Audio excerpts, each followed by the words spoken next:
अरे वाह! आज तो बड़ी अच्छी खुशबू आ रही है किचन से। कुछ स्पेशल बन रहा है क्या? क्यों ना बनाऊं? मेरी ननद पहली बार घर आ रही है, तो उसका सारा फेवरेट खाना बनाया है मैंने। नीता, तुम प्रीति को अभी ठीक से जानती नहीं, इसलिए बताना मेरा फर्ज है कि प्रीति जरा टेढ़े स्वभाव की है। उसे हर बात में दूसरों की गलती निकालने की आदत है और बहुत नखरे हैं उसके। तो क्या हुआ? वो तुम्हारी छोटी बहन है और हमारी शादी के बाद पहली बार हमारे घर आ रही है, इसलिए उसके सारे लाड़ पूरे करेंगे। फिर जल्दी उसकी शादी भी हो जाएगी, तो यही मौका है ना उसकी खातिर करने का। ठीक है, लेकिन मैंने तुम्हें वार्न कर दिया है। नीता अपनी ननद प्रीति के पहली बार घर आने से बहुत खुश थी, लेकिन उसका पति सतीश अपनी बहन के स्वभाव को लेकर बहुत टेंशन में था। अगले दिन प्रीति घर आई। अरे प्रीति, आ गई तुम? अब यहाँ आने के लिए निकली थी, तो यहीं आऊंगी ना भाभी? और माँ बाबूजी सब कैसे हैं? सालों से जैसे हैं वैसे ही हैं। भाभी, अब बातें छोड़ो और खाना लगाओ ना, बड़ी भूख लगी है। अ, हाँ हाँ, तुम बैठो, मैं अब भी खाना लगाती हूँ। देखो प्रीति, मैंने तुम्हारी पसंद की सब्जी, पराठा, दही बड़ा और बादाम का हलवा भी बनाया है। पसंद आएगा ये नहीं, वो तो खाकर ही पता चलेगा ना। प्रीति, तो आते ही शुरू हो गई। नीता ने इतने प्यार से तेरा फेवरेट खाना बनाया है, चुपचाप खाना शुरू कर। अ, कैसा बना है सब? ठीक ठाक ही है, कुछ खास नहीं है। ओ, सॉरी प्रीति, मैं अगली बार और अच्छी तरह बनाऊंगी। देखते हैं। चलो, मेरा खाना तो हो गया, अब मैं आराम करने जा रही हूँ। मैंने कहा था ना, ये प्रीति बहुत बदतमीज है। तुमने उसके लिए उसकी पसंद का खाना बनाया, लेकिन उसे इस बात की कोई कदर ही नहीं। उसे बस हर चीज में खामी निकालनी है। माँ बाबूजी के लाड ने उसे बहुत बिगाड़ दिया है। कोई बात नहीं जी, वो जरा मूडी है, लेकिन हमारे परिवार में सबसे छोटी भी तो है ना। लाड़ तो ज्यादा होंगे ही। नीता ने अपनी ननद की बातों का बुरा बिल्कुल नहीं माना, लेकिन प्रीति भी कहाँ मानने वाली थी। ये घर है या चिड़ियाघर? कितना शोर है। भाभी, कितने लोग आते हैं यहाँ सुबह सुबह? हर 10 मिनट में डोरबेल बजती है, मैं सो ही नहीं पा रही हूँ। अरे प्रीति, दूध वाला, अखबार वाला, काम वाली बाई, सब्जी वाला, सब सुबह ही तो आते हैं, क्या करूं मैं? अरे तो आप सुबह सुबह क्या करती हो? सब्जी और दूध आप ले आया करो।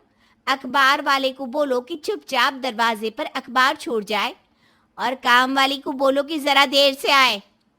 लेकिन प्रीति, बस भाभी, मैंने कह दिया ना, जब तक मैं यहाँ हूँ सुबह घंटी नहीं बजनी चाहिए। आप सबको बोल दो बस। नीता, मेरा टिफिन पैक कर दो, मुझे ऑफिस के लिए देर हो रही है। सॉरी जी, मैं कपड़े धो रही थी ना, तो खाना बनाने में थोड़ी देर हो गई। अरे, वॉशिंग मशीन के होते इतनी देर कैसे हो गई?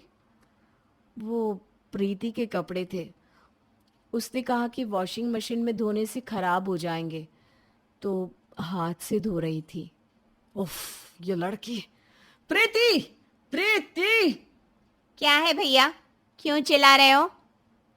तुम्हारी भाभी घर का पूरा काम करती है, तुम अपने कपड़े भी नहीं धो सकती? मुझे नहीं आता कपड़े धोना। घर पर भी हमेशा माँ कपड़े धोती है। तो तुम कब सीखोगी? रहने दो जी, शादी के बाद तो इसे सारा काम सीखना ही पड़ेगा ना। मैं आपकी तरह नहीं हूँ भाभी, मैं तो शादी के बाद भी कपड़े नहीं धोने वाली। शादी के बाद जो करना है कर लेना, लेकिन यहां अपनी भाभी का काम में हाथ बटाओ, काम मत बढ़ाओ। सब समझ रही हूँ, ये सब भाभी ने सिखाया है ना आपको। आपको इतनी दिक्कत है तो मुझे यहाँ बुलाया ही क्यों? मैं बोलती हूँ बाबूजी को, मेरी टिकट करवा दे आज ही। अरे अरे प्रीति, ऐसा कुछ नहीं है। देखो, तुम अपने कमरे में जाओ, आराम करो। मैं खाना रेडी होते ही तुम्हें बुलाती हूँ, ठीक है? तुम ये ठीक नहीं कर रही हो नीता। तुम जितना झुकोगी ये उतना ही तुम्हें परेशान करेगी। अरे कोई बात नहीं जी, शादी के बाद उसे काम करना ही पड़ेगा ना। अभी मायके के मजे लेने दो। सतीश का अंदाजा बिल्कुल सही निकला। प्रीति के नखरे और बढ़ गए। ये क्या किया? हे भगवान, मेरा फोन! अब क्या हुआ प्रीति? ये देखो तुम्हारी बीवी ने क्या किया। कपड़ों के साथ मेरा फोन भी गीला कर दिया, और तो और मेरा कुर्ता भी फाड़ दिया। सॉरी प्रीति, लेकिन मैंने जानबूझकर नहीं किया। ऐसे कैसे नहीं किया? हाँ, मेरा फोन क्या अपने आप पानी में चला गया और कुर्ता खुद ब खुद फट गया क्या? तुमने बिस्तर पर कपड़े का ढेर रखा था ना, मैंने वैसे ही उठाकर गीला कर दिया। और तुम्हारा कुर्ता तो पहले से फट रहा था, ब्रश लगाया तो फट गया। इसमें मेरी क्या गलती? वाह वाह वाह, कपड़े के ढेर में मोबाइल नहीं दिखा आपको? आंखें हैं या बटन? प्रीति, बहुत हो गया। अब नीता से जरा भी बदतमीजी की ना तो अच्छा नहीं होगा। तुम्हारे कपड़े तुम्हें खुद धोने चाहिए, लेकिन वो तुम नीता से धुलवाती हो। कम से कम कपड़े चेक तो कर लेती थी कि कोई सामान तो नहीं रखा। ऊपर से उसी को उल्टा सीधा बोल रही हो। तुम्हें शर्म नहीं आती? शर्म तो भाभी को आनी चाहिए। इन्हें मेरा यहाँ रहना पसंद नहीं तो बोल देती। मेरा फोन और मेरे कपड़ों से बदला क्यों लिया? मैं सच कह रही हूं प्रीति, मैंने जानबूझकर ऐसा कुछ नहीं किया। नीता, तुम्हें प्रीति को सफाई देने की कोई जरूरत नहीं है। हाँ, मुझे सफाई मत दो। सफाई तो तुम माँ को देना। मैं आज ही गांव जा रही हूँ और माँ को सब बताऊंगी कि मेरी भाभी कितनी बुरी है और भैया कैसे जोरू के गुलाम बने घूम रहे हैं। ठीक है, जो बोलना है बोल देना। चलो, मैं तुम्हें अभी बस स्टैंड पर छोड़ कर आता हूँ। इस तरह प्रीति अपनी भाभी को बुरा भला कहकर गांव चली जाती है। कुछ हफ्तों में उसकी शादी भी हो गई, लेकिन नीता को अब भी बुरा लग रहा था कि उसकी ननद रूठकर उसके घर से गई और अब उसकी सास भी उससे नाराज थी। तुम इतना क्यों सोच रही हो? जो हुआ उसमें तुम्हारी कोई गलती नहीं थी। वो सब तो ठीक है, लेकिन प्रीति दुखी होकर यहाँ से गई है और तभी से माँ जी भी मुझसे ठीक से बात नहीं कर रही। उन्हें लग रहा होगा कि उनकी बहू बहुत बुरी है। उनकी बेटी के साथ इतना बुरा किया मैंने। ऐसा कुछ नहीं है नीता, माँ ऐसा नहीं सोचती। तभी प्रीति और उसकी माँ यानी कि नीता की सास वहां आ गए। भाभी, भाभी! अरे माँ, प्रीति, आप दोनों यहाँ? क्या हुआ प्रीति, और तुम रो क्यों रही हो? सॉरी भाभी, प्लीज मुझे माफ कर दो भाभी। अरे किस बात की माफी? माँ, बात क्या है, क्या हुआ? यह तो प्रीति ही बताएगी। बोलो प्रीति, क्या हुआ? होना क्या था भाभी, मुझे अपने कर्मों की सजा मिली है। जैसा बुरा बर्ताव मैंने आपके साथ किया, शादी के बाद वैसा ही बर्ताव मेरी ननद ने मेरे साथ किया। वो बात बात पर मेरी गलती निकालती है, सारा काम मुझसे करवाती है और फिर भी सबको मेरे खिलाफ भड़काती है। अरे ये क्या बात हुई? सुनिए जी, आप प्रीति के ससुर जी और दामाद जी से बात कीजिए। हमारी बेटी के साथ ऐसा कैसे कर सकते हैं वो लोग? अरे बहू, उनसे तो तुम्हारे बाबूजी बात कर लेंगे, लेकिन उसके पहले प्रीति को तुमसे कुछ कहना है। भाभी, जब मेरी ननद मेरे साथ ऐसा कर रही थी तो मुझे उसका बुरा नहीं लगा। मुझे इस बात का बुरा लगा कि यही सब मैंने आपके साथ किया, जबकि आप तो मुझसे कितने प्यार से बात करती थी। जो वो कर रहे हैं वो तो मेरे कर्मों का फल है, मैं भुगत लूंगी, लेकिन मुझे आपसे माफी मांगनी थी। प्रीति ने मुझे सब कुछ बताया कि उसने तुम्हारे साथ क्या क्या किया, इसलिए मैं उसे यहाँ ले आई ताकि वो तुमसे माफी मांग सके। भाभी प्लीज मुझे माफ कर दो, मैं बहुत बुरी हूँ, लेकिन अब मैं सुधरना चाहती हूँ। प्रीति, तुम्हें माफी मांगने की कोई जरूरत नहीं है। ये तुम्हारे बड़े भैया का घर है। यहाँ तुम जितना चाहे नखरे कर सकती हो। बस मुझसे रूठ के कभी मत जाना। नहीं भाभी, मैं आपसे कभी नहीं रूठ सकती, बस आप मुझे माफ कर दो। हाँ बहू, एक बार कह दो कि तुमने प्रीति को माफ कर दिया। हाँ प्रीति, मुझे तुमसे कोई शिकायत नहीं। मैंने तुम्हें माफ किया, बस। अब तुम यहाँ कुछ दिन आराम करो, जब तक तुम्हारे भैया तुम्हारे ससुराल वालों को समझा नहीं देते।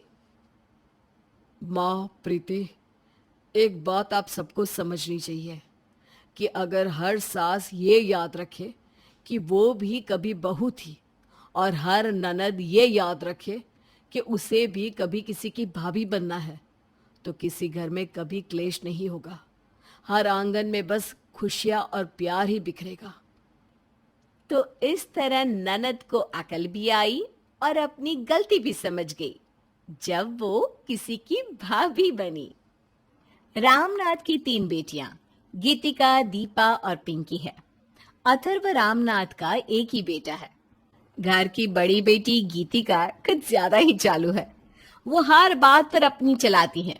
उसकी इस आदत से उसके परिवार वाले बहुत ही दुखी हैं। गीतिका की हरकतों की वजह से उसके माता पिता उसकी शादी जल्द से जल्द कराना चाहते हैं। एक दिन उसके पिता ने पंडित जी को घर पर बुलाया। बताइए रामनाथ जी, कैसे याद किया आपने? मेरी बेटी गीतिका के लिए कोई अच्छी फैमिली का रिश्ता हो तो बताइए पंडित जी। पंडित जी घबराते हुए बोले। आपने बड़ी बिटिया से पूछ तो लिया है ना? कहीं ऐसा ना हो कि मैं रिश्ता ले आऊं और वो लड़के वालों के सामने मेरी खाट खड़ी कर दे। उसकी फिक्र मत करिए पंडित जी, आप तो बस कोई सही परिवार बता दीजिए।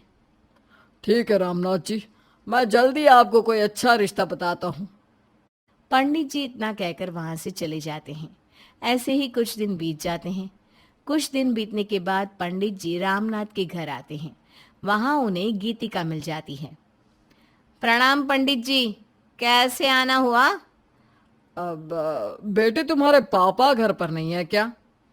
नहीं पंडित जी, वो सब तो बाहर गए हैं, शाम तक ही आएंगे।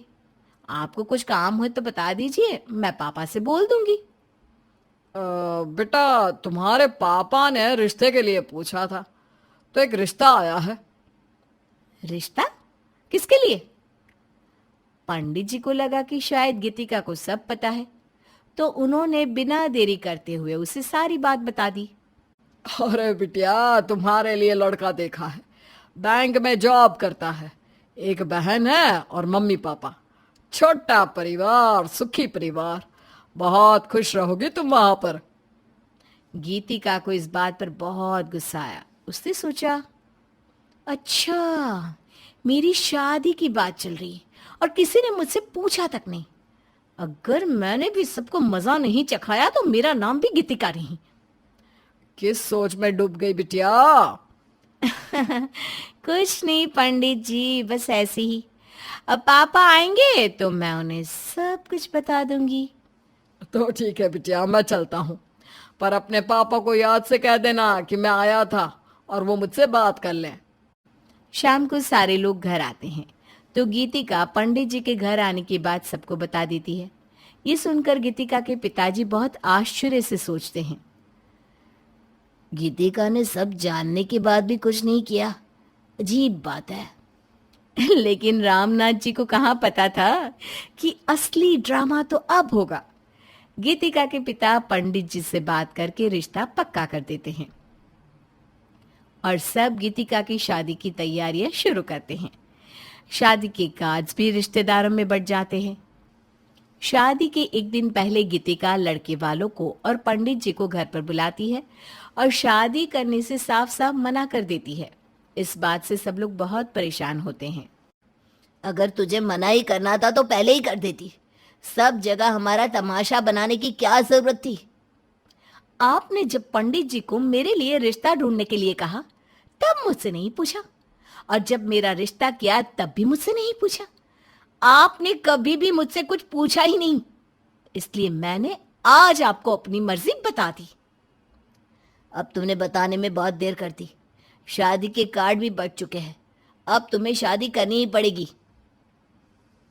पापा, अगर आपने जोर जबरदस्ती की ना तो मैं आत्महत्या कर लूंगी, लेकिन शादी नहीं करूंगी। शादी के कार्ड बच चुके थे, इसलिए रामनाथ अपनी इज्जत बचाने के लिए छोटी बेटी दीपा की शादी करा देते हैं।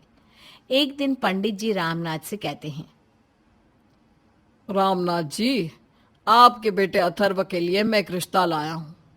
आपकी छोटी बेटी दीपा की ननद छाया बहुत गुणी लड़की है। अगर आप कहे तो बात चलाऊं आगे। जी मुझे कोई ऐतराज नहीं, आप समधी जी की सहमति ले लो। अरे उन्होंने ही तो रिश्ता भेजा है, उन्हें आपका बेटा अथर्व बहुत पसंद है।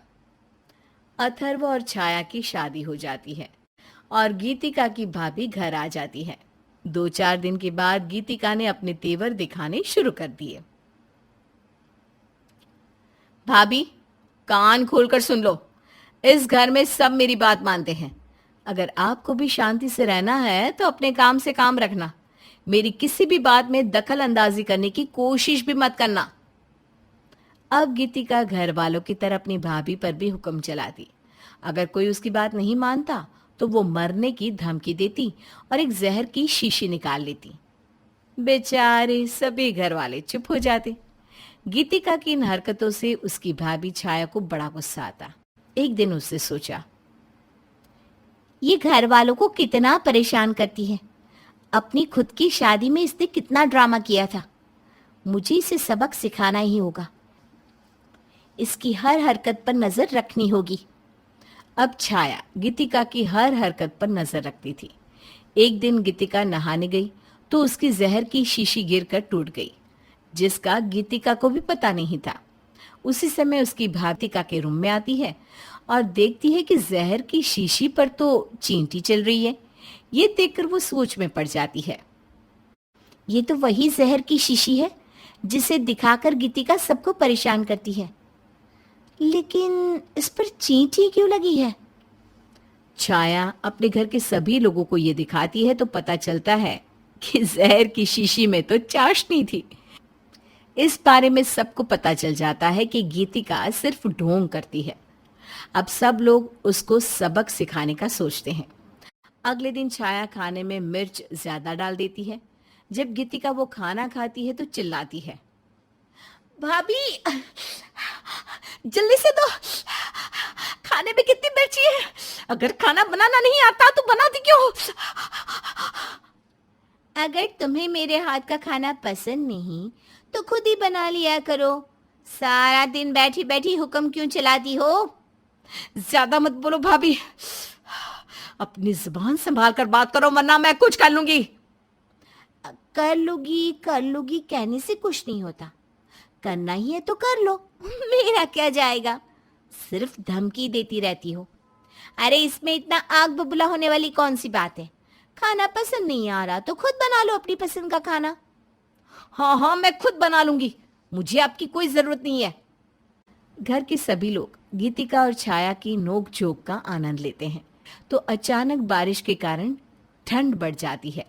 गीतिका पिंकी से कहती है, पिंकी, ओ पिंकी, पापा के रूम से एक चादर तो ला दे, बहुत ठंड लग रही है।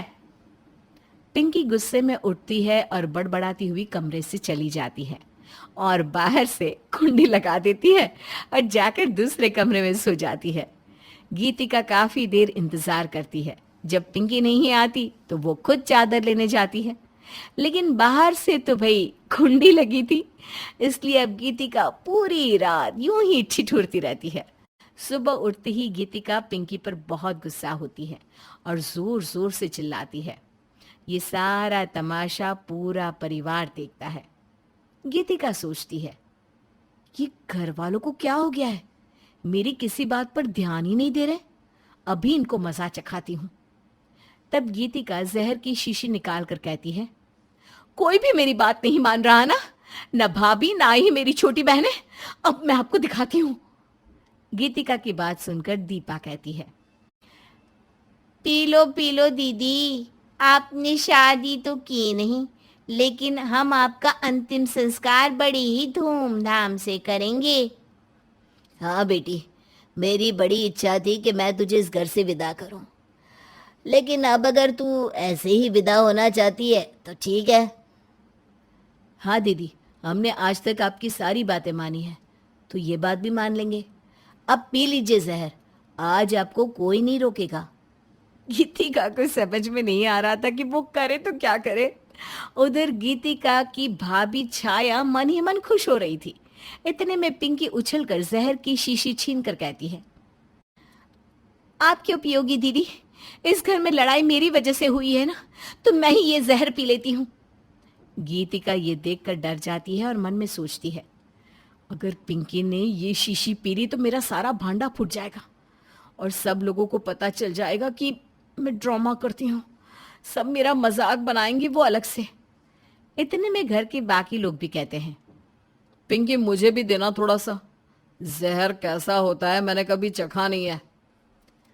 हाँ, मैं भी टेस्ट करूंगी कि दीदी को इसमें क्या पसंद है, जो हमेशा ये शीशी अपने साथ लिए घूमती है। पिंकी बेटा, मैं भी चखना चाहता हूँ, जहर होता कैसा है। मेरी इतनी उम्र हो गई, मैंने कभी जहर नहीं खाया। सभी घर वालों ने थोड़ा थोड़ा जहर चखा तो सभी ठहाके लगाकर गीतिका पर हंसने लगे। अब गीतिका भी समझ चुकी थी कि घर वालों के सामने उसकी पोल खुल चुकी है। छाया गीतिका से कहती है, मुझे तुम्हारी इस चाल का बहुत पहले ही पता चल गया था। ये सब प्लानिंग मैंने ही की थी। आज तुम्हारा घमंड तुम पर ही भारी पड़ गया। अब पूरे घर के सामने तुम्हारा मजाक बन गया। गीतिका ये सब सुनकर बहुत उदास हो जाती है और रोने लगती है। रामनाथ उसे अपने गले लगाकर कहते हैं, बेटी रो मत, जो हुआ सो हुआ। हमेशा दूसरों को इज्जत दो, चाहे वो छोटा हो या बड़ा। तुमने सभी घर वालों का बहुत दिल दुखाया है। पापा मुझे माफ कर दो। अब जैसा आप कहोगे मैं वैसा ही करूंगी और मैं किसी से नहीं झगड़ूंगी। मुझे माफ कर दो। इस तरह गीतिका को बहुत बड़ा सबक सीखने को मिला कि घमंड ही इंसान का सबसे बड़ा दुश्मन है और अब वो सबसे मिलजुल कर रहने लगी। रचना, हे रचना बहू, आज नाश्ता मिलेगा या नहीं? अरे भाग्यवान, सुबह सुबह क्यों चिल्ला रही हो? कभी तुम भी किचन का चक्कर लगा लिया करो। जाओ देख कर आओ बहू क्या कर रही है। कविता किचन में जाते जाते ही बोलती है, रचना, आज तुम्हें इतनी देर क्यों लग रही है? हाथों पर मेहंदी लगाई हुई है क्या? मम्मी जी सोकर लेट उठी थी ना, इसलिए देर हो गई। अगर आपको नाश्ते की इतनी ही जल्दी है तो आप बना लो ना, या फिर आपको सिर्फ हुक्म चलाना ही आता है? तू अपनी जुबान कम चला और हाथ ज्यादा चला। तेरे ससुर और अभिनव को ऑफिस जाने के लिए देर हो रही है। अभिनव और रचना की शादी को कई साल हो चुके हैं। अभिनव की माँ कविता और पिता संजय भी उन्हीं के साथ रहते हैं, लेकिन हर घर की तरह सास बहू में किसी न किसी बात को लेकर नोक झोंक होती ही रहती है। एक दिन शाम को जब सभी खाना खा रहे थे, बहू, आज तूने सब्जी में नमक कम डाला है।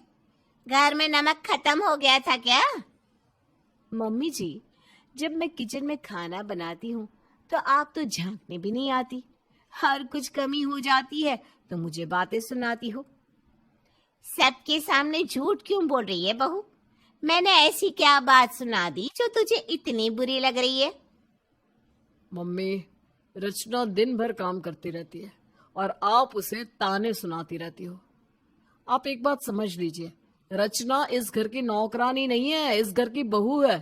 उससे लड़ना बंद कर दीजिए प्लीज। अरे पर बेटा सुन तो। अभिनव अपनी माँ की बात सुने बिना ही वहां से चला गया और रचना भी उसके पीछे पीछे चली गई। अभिनव, आपको मम्मी जी से इस तरह से बात नहीं करनी चाहिए थी। मैं दे रही थी ना उनकी बात का जवाब, तो आपको बीच में बोलने की क्या जरूरत थी? मम्मी इस तरह तुमसे बात करे मैं बर्दाश्त नहीं कर सकता रचना। उधर संजय और कविता भी अपने बेटे के बर्ताव पर दुखी थे। आज के बच्चों में संस्कार नाम की चीज ही नहीं रही। किस तरह बात कर रहा था अभिनव तुमसे? अरे मेरा बेटा तो बहुत संस्कारी था, पर जब से इस रचना से इसकी शादी हुई है ना, दिमाग खराब हो गया है। अब तुमने अभिनव का रवैया देख लिया ना। अब तुम आगे से उससे ऐसी कोई बात नहीं करना जिससे वो तुमसे बदतमीजी करे। ठीक कहते हो आप, अपनी इज्जत अपने हाथ में ही होती है। आगे से मैं इस बात का ध्यान रखूंगी। इसी तरह कई दिन बीत गए। सासू बहू के बीच खींचातानी चलती रहती थी। एक दिन अभिनव और संजय ऑफिस से घर आए। रचना, एक गिलास पानी तो लाना। कविता पानी लेकर आती है। मम्मी, आप पानी लेकर आई हो, रचना कहाँ है? गई होगी कहीं घूमने। मुझसे पूछ कर नहीं जाती तेरी पत्नी। हाँ, कभी अगर मन किया तो बता जरूर देती है, लेकिन आज तो बताया भी नहीं मुझे। अरे छोड़ो ना कविता, बहू किसी काम से गई होगी, क्यों इतना बोल रही हो? अरे मैं कहाँ बोल रही हूँ, आपका बेटा पूछ रहा है तो मैं जवाब दे रही हूँ, वरना मुझे नहीं मतलब किसी से घर में कौन क्या कर रहा है। अगर इन साहबजादे से कुछ बोलो तो उल्टा अपनी माँ को ही सुना देता है दो बातें। इतने में रचना हाथों में सामान लिए घर में आती है। रचना, तुम माँ को बताए बिना कहाँ गई थी?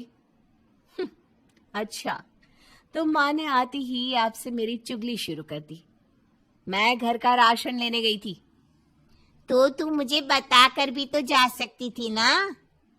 मम्मी जी, मैं आपको बताने आई थी, लेकिन आप सो रही थी। अरे मैं सो ही तो रही थी, मर थोड़े ना गई थी। जो तू मुझे उठाती तो मैं उठ ना पाती। मम्मी जी, आपको ना किसी भी तरह से चैन नहीं है। अगर मैं आपको सोते से उठा दी थी तो आप इस बात पर मुझसे लड़ती कि मैंने आपको क्यों उठा दिया, और अभिनव के घर में आते ही आप उनसे मेरी चुगली करने लगी। मैंने कोई चुगली नहीं लगाई, पूछ ले अपने पति से। मैंने तो वही कहा जो सच है। बस करो मम्मी, आप रचना को परेशान करने के लिए कोई ना कोई बहाना ढूंढ ही लेती हो। अब क्यों लड़ती हो इससे?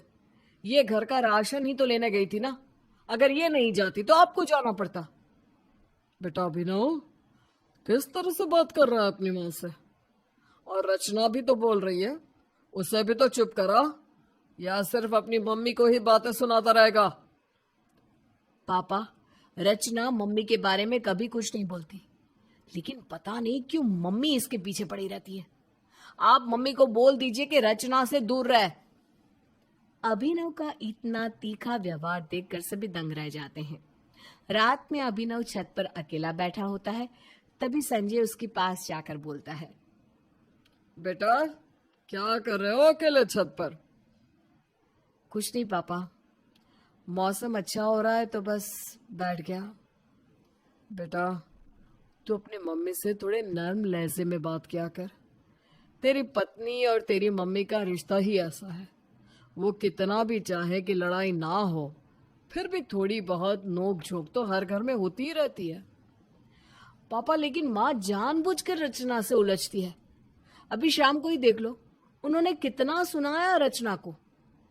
बेटा, रचना भी तो बराबर जवाब दे रही थी ना, वो भी तो चुप नहीं हो रही थी। घर में 4 बर्तन है तो आपस में बचते ही हैं। तू दोनों को समझा दिया कर, नहीं तो फिर मेरी तरह चुप रहा कर। पिता के इतना समझाने पर भी अभिनव को बिल्कुल अकल नहीं आई। वो अभी भी हर बात में अपनी पत्नी की ही साइड लेता। फिर झगड़ा छोटा होता या बड़ा, अपनी माँ का कभी साथ नहीं देता था। अभिनव के इस रवैये से उसके मम्मी पापा दोनों ही परेशान थे। सुनिए जी, मैंने कभी नहीं सोचा था कि ऐसे नालायक बेटे को जन्म दूंगी। ये तो अपनी पत्नी के आगे किसी की भी नहीं सुनता। हाँ कविता, सही कह रही हो तुम। मैंने इसे समझाने की बहुत कोशिश की, लेकिन इसको रचना के अलावा कुछ भी दिखाई ही नहीं देता।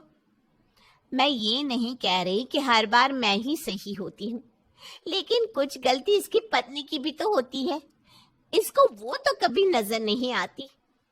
कैसे समझाऊं मैं इसे?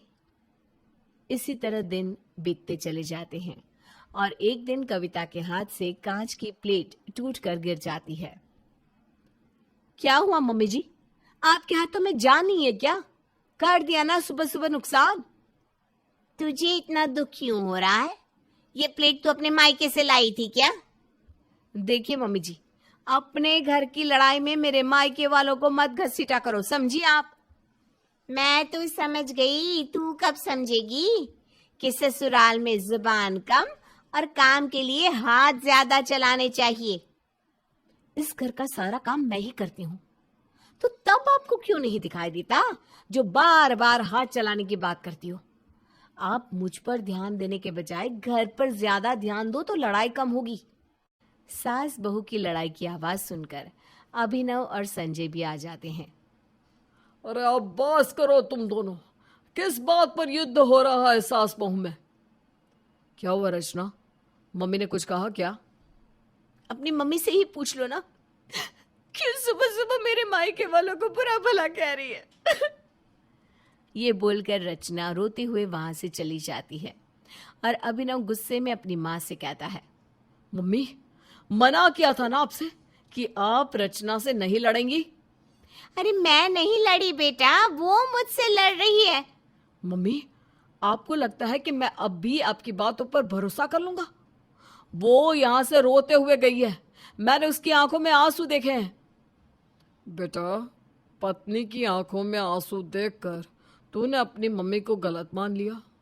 हो सकता है कि इस बार रचना ने ही तेरी मम्मी से कुछ कहा हो। अभिनव बार बार अपनी पत्नी की वजह से अपने माता पिता को बातें सुनाता रहता और वो दोनों उसे समझाते रहते। जब बात ज्यादा बढ़ गई तो संजय ने पूछा, बेटा, इस लड़ाई को यहीं खत्म कर और ये बता कि तू चाहता क्या है। इस लड़ाई से पीछा छुड़ाने का एक ही तरीका है, या तो आप ये घर छोड़ दे या फिर मैं रचना को लेकर यहां से चला जाता हूं। बेटा, ये घर हमने तेरे लिए बनाया था, तू कहीं मत जा, हम ही चले जाते हैं। अभी तेरे पिता के अंदर इतनी ताकत है कि वो खुद कमाई करके खा सकता है। अभिनव के माता पिता घर छोड़कर चले जाते हैं। कैसे नालायक बेटे को जन्म दिया है हमने, जिसने अपने बूढ़े माँ बाप को घर से निकाल दिया। रो मत कविता, हमारी किस्मत में यही लिखा था। बस प्रार्थना करो कि हमारा बेटा और बहू खुश रहे। उधर अभिनव रचना को खुश होकर ये खबर सुनाता है। रचना, अब तुम आराम से यहाँ रह सकती हो। मम्मी पापा ये घर छोड़कर चले गए हैं। क्या? मम्मी पापा घर छोड़कर चले गए? लेकिन उन्होंने ऐसा क्यों किया? क्योंकि मैंने कहा कि वो ये घर छोड़कर चले जाए। अरे तभी तो हम इस घर में आराम से रह सकते हैं। मुझे यकीन नहीं होता अभिनव कि तुम इतने स्वार्थी निकलोगे। तुमने अपने सगे माँ बाप को घर से निकाल दिया, वो भी मेरी वजह से।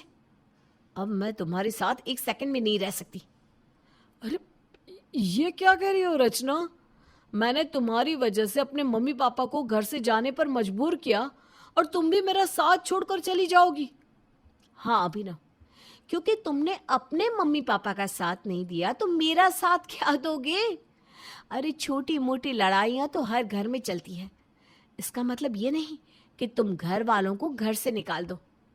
कल तुम्हारी जिंदगी में कोई और आ गया तो तुम उसके लिए मुझे इस घर से निकाल दोगे। जो बेटा अपने माँ बाप का नहीं हो सकता वो किसी और का क्या होगा? अभिनव की इस हरकत पर रचना भी घर छोड़कर चली गई और अभिनव इतने बड़े घर में अकेला ही रह गया। अभिनव वो पल याद करने लगा जब उसने अपने माता पिता को घर से निकाला था। राधे श्याम जी के 3 बेटे थे, कमल, अमित और राजीव। राधे श्याम जी की पत्नी का स्वर्गवास काफी पहले हो चुका था। वैसे तो घर में सब कुछ ठीक था, लेकिन राधे श्याम जी की हर चीज में मीन मेख निकालने की आदत की वजह से सबसे बड़े बेटे कमल की पत्नी सुमित्रा और अमित की पत्नी रुक्मिणी को अच्छी खासी परेशानी होती थी। उनके ससुर यानी कि राधे श्याम जी जब देखो तब बहुओं के काम में कमी निकाल निकाल कर दिन भर उनको परेशान किया करते थे। पापा जी, आज मैंने पनीर की सब्जी बनाई है। आपको बहुत दिनों से स्पेशल खाने का मन कर रहा था ना, इसलिए। मन नहीं करेगा तो और क्या होगा, रोज मूंग की दाल बनाकर रख देती हो। अरे भाई, उम्र हो गई तो क्या खाने की चीजों का मन नहीं होगा? अरे मन तो सबका करता है। पापा जी, इसीलिए तो भाभी ने आपके लिए इतनी स्वादिष्ट सब्जी बनाई है। आज खा लीजिए, आपके लिए स्पेशल खाना बनाया है। अच्छा ठीक है, बातें मत बनाओ, जल्दी जाकर खाना लेकर आओ। कब से इंतजार कर रहा हूँ, एक सब्जी बनाने में 3 घंटे लगा देती हो। पापा जी, सिर्फ 20 मिनट तो हुए हैं और आप भी तो अभी अभी बाजार से आए हैं। अरे अब जल्दी खाना लगाओ, मुझे तुम लोगों की बातें सुनने का कोई शौक नहीं है।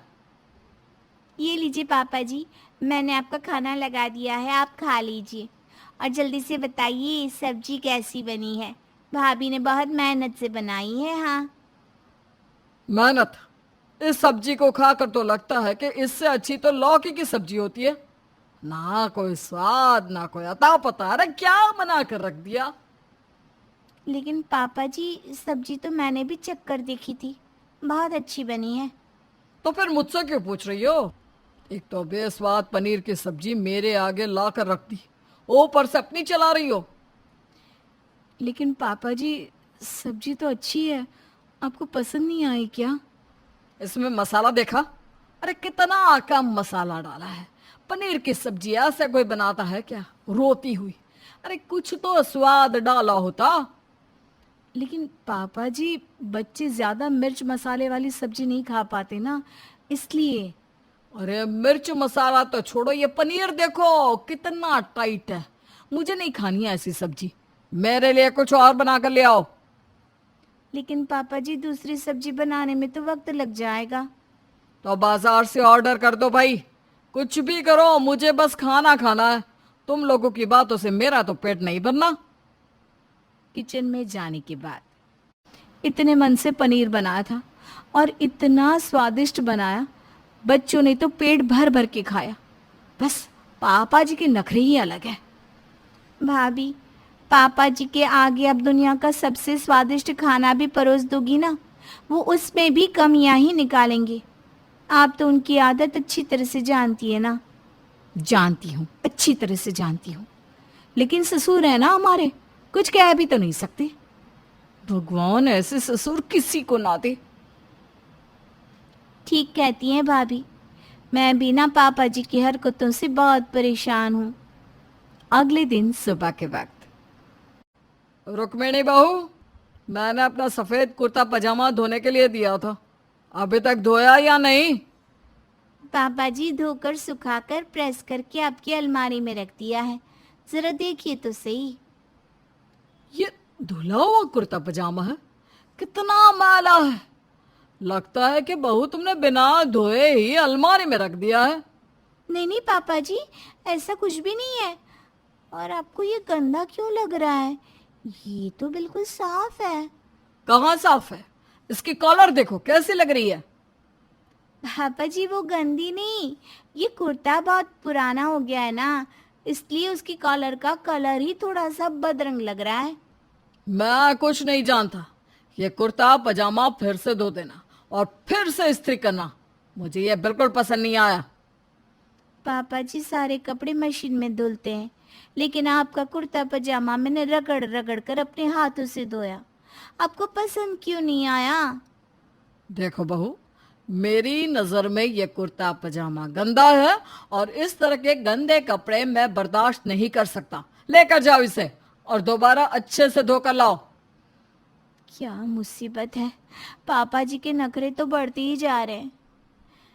इस जगह तो अगर सासू माँ जिंदा होती तो ज्यादा ठीक होता, कम से कम कुछ तो समझती। ये तो कुछ भी समझने को तैयार ही नहीं है। और फिर एक दिन, पापा जी, मैं कुछ दिनों के लिए मायके जाना चाहती हूँ, 6 महीने हो गए हैं अपने मम्मी पापा से मिले हुए हैं। मैंने कमल से बात कर ली है, उन्होंने मेरा टिकट भी करवा दिया है। टिकट करवा लिया और मुझसे पूछा तक नहीं? मैं इस घर में सबसे बड़ा हूं, तो पहले मुझसे परमिशन लेनी चाहिए ना बहू। लेकिन पापा जी, कमल से बात हो गई है मेरी, और उन्होंने कहा कि मैं अपने भाई के घर जा सकती हूँ, और वैसे भी इतने दिन हो गया है तो। देखो बहू, मैं तुम्हारा ससुर हूं और मुझे इस तरह जवाब मत दो। अभी मायके जाने की कोई जरूरत नहीं है, 2-3 महीने बाद चली जाना। लेकिन क्यों? 2-3 महीने में ऐसा क्या हो जाएगा? और वैसे भी मैं सिर्फ 1 सप्ताह के लिए तो जा रही हूँ।